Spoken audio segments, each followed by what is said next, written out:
رابطه باید از نظر احساسی رضایت طرفین رو برآورده بکنه. رابطه عاطفی مثبت باید شما رو خوشحال‌تر کنه و باعث بشه حالتون بهتر بشه. با این حال اگر رابطه‌ای باعث ناراحتی شما شد، ممکنه شما درگیر یه رابطه سمی شده باشید. توی این ویدیو 5 تا نشونه مهم رابطه سمی رو بهتون میگیم. 1. عدم اعتماد. یکی از علائم هشدار دهنده رابطه سمی عدم اعتماده. توی این روابط هر حرکت شما زیر سوال میره و نظرات شما اصلا اهمیتی نداره. چنین مواردی از عدم اعتماد متقابل ناشی میشه.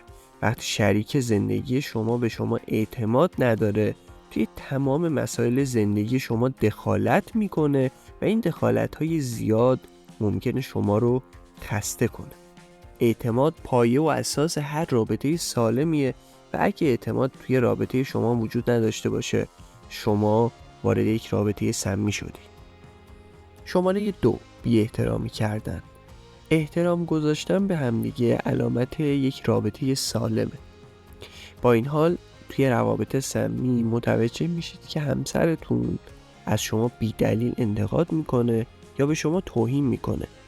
روابط سمی باعث آسیب به روح و روان شما میشه و حتی ممکنه که احساس کنید برای تحقق بخشیدن به خواستهای خودتون باید تمام انرژی خودتون رو صرف کنید، ولی عملاً این تلاش ها بیفایده است. 3. عدم صداقت. توی یه رابطه سالم باید بتونید تمام مسائل شخصیتون رو با یکدیگر به اشتراک بذارید. اگر هر کدوم از شما بهونه‌ها و دروغایی برای مخفی نگه داشتن از همدیگه پیدا کنید، پس به همدیگه اعتماد ندارید. این وضعیت نشون دهنده رابطه سمیه. 4. غم و اندوه همیشگی. اشکالی نداره که گاهی غمگین بشید، اما اگر این غم دائمیه و شما رو به سمت افسردگی سوق میده، به نظر میرسه شریک زندگی شما فقط به ناراحتی های شما اضافه میکنه و برای بهبود این قضیه تلاشی نمیکنه. 5. قطع روابط با دوستان و خانواده خود.